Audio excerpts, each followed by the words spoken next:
За сайн байцгаана уу? Би Өрийн хотод ирчгээд байна. Тэгээд Өрийн хотоос та бүхэндээ нэгэн сайхан чимээ дуулгах гэдэг байна. Тэр нь юу вэ гэхээр Өрийн хотод монголчуудад хандуулсан нэгэн шинэ төлбөр тооцооны систем ажиллаж эхэлсэн. Тухайлбал Монголд байнга ашигладаг аппараа QR кодоо уншуулад төлбөр тооцоогоо ямар ч саадгүй хийх боломжтой болсон.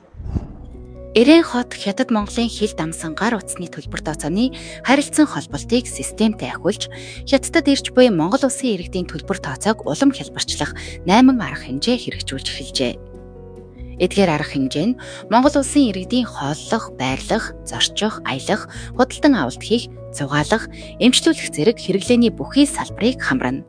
Үүнд худалдаа, үйлчилгээний газруудын төлбөр хүлээн авах төхөөрөмжийг шинчилж, нэг QR кодоор олон төрлийн төлбөр хүлээн авч, гадаадын цахим хэтвж ашиглах боломж бүрдүүлж байна. Үүний зэрэгцээ Өрийн хот Хятадд ирж буй Монгол улсын иргэдэд хэрэглээний купон олгох туршилт хэрэгжүүлж, сайн байна уу? Хятад орон аппликейшнээр худалдаа, үйлчилгээний хаяг, төлбөрийн заавар, татварын буцаан олголтын бодлого зэрэг үйлчилгээг нэг дороос авах боломж бүрдүүлж байгаа тухай Өрийн хотын засгийн газар хэвлэлийн бага хурлаар танилцууллаа. Би өмнө нь болохоор Alipay, WeChat-аар төлбөрөө хийдэг байсан ч гэсэн энэ нь бас эрсдлийг дагуулдаг байсан. За дээрэс нь болохоор энэ DigiPay аппликейшнийг хийснээр одоо яг өнөөдрийн банкны ханшаар төлбөр тооцоогоо өөрийнхөө монгол мөнгөөр хийж байгаа учраас маш эрсдэлгүй, дээрэс нь маш хурдан төлбөр тооцоогоо хийх боломжтой болсон байна. Тэгвэл одоо Өрийн хотод энэ DigiPay яаж ажиллаж байна хоёулаа бас туршиж үзье. За аппликейшн руугаа нэвтэрч ороод QR хэсэг дээр дэлгүүрийнхаа төлбөрийн одоо QR-ыг уншуулна гэсэн үг. За.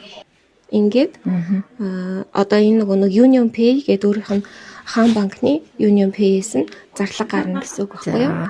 Тэгэхээр дунд нь ямар нэгэн эрсдэлгүй хүнд өөрийнхөө мөнгийг өгөө дахиж яваа авна гэсэн шаардлагагүйгээр хийж гин гэсэн. Бид нар мэдхгүй одоо хятадаар яаж мэдхгүй учраас бид нар такси дуудах юм уу, ямар нэгэн төлбөр тооцоог хийхэд байнга утас хэрэг болно. Тэгэхэд бэлэн мөнгөтэй байх үед жишээ нь DD дуудлаа гэхэд DD-ийн тооцоо бэлэн мөнгөөр хийхгүй заавал уцаараа төлөх болно шүү дээ. Тийм болохоор ер нь бол одоо DigiPay гарч ирснээр энэ асуудлыг ер нь бол шийдээд монголчууд шийдээд өгсөн байгаа.